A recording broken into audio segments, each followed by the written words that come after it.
ಊರಿಗೆ ಹೋಗುವ ದಿನದಂದು ಬೆಳಗ್ಗೆ ಸೇವೆ ಮುಗಿದ ನಂತರ ರಾಯರ ಅರ್ಚಕರ ಬಳಿ ಹೋಗಿ, ಊರಿಗೆ ಹೋಗುತ್ತಿರುವ ಕಾರಣ ಪೂರ್ಣ ಫಲವನ್ನು ಕೊಡಿ ಎಂದು ಕೇಳಿದರೆ, ನೀವು ಪ್ರಾರಂಭದ ದಿನ ಕೊಟ್ಟ ಇಡೀ ತೆಂಗಿನಕಾಯಿಯನ್ನು ಪೂರ್ಣ ಫಲವನ್ನಾಗಿ ಪೂಜಿಸಿ ಕೊಡುತ್ತಾರೆ.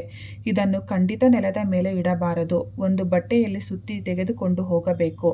ಊರಿಗೆ ಹೋದ ನಂತರ ಮನೆಯಲ್ಲಿ ಸಹ ನೆಲದ ಮೇಲೆ ರಂಗೋಲಿ ಹಾಕಿ, ಅದರ ಮೇಲೊಂದು ಮಣೆಯನ್ನಿಟ್ಟು, ಅದರ ಮೇಲೆ ರಂಗೋಲಿ ಹಾಕಿ, ಅದರ ಮೇಲೆ ಹಿತ್ತಾಳೆ ತಟ್ಟೆಯನ್ನಿಟ್ಟು, ಅದರಲ್ಲಿ ಪೂರ್ಣ ಫಲವನ್ನಿಟ್ಟು 2 ದೀಪಗಳನ್ನು ಹಚ್ಚಿ, ಆ ಫಲಕ್ಕೆ ಬೆಳಗ್ಗೆ ಸಂಜೆ 5 ಪ್ರದಕ್ಷಿಣೆಗಳನ್ನು ಮಾಡಬೇಕು.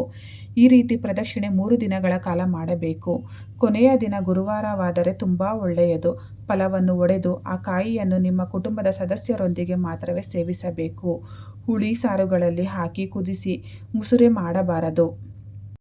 ಇಷ್ಟೆಲ್ಲ ಮಾಡಿದ ನಂತರ ಒಡೆದಾಗ ಒಂದು ವೇಳೆ ಆ ಪೂರ್ಣ ಫಲವು ಕೆಟ್ಟು ಹೋಗಿದ್ದರೆ ಖಂಡಿತ ದುಃಖ ಪಡಬೇಡಿ.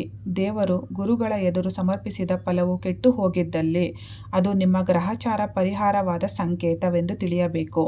ಇದು ಶುಭ ಶಕುನ, ಚಿಂತೆ ಮಾಡಲು ಕಾರಣವಿಲ್ಲ.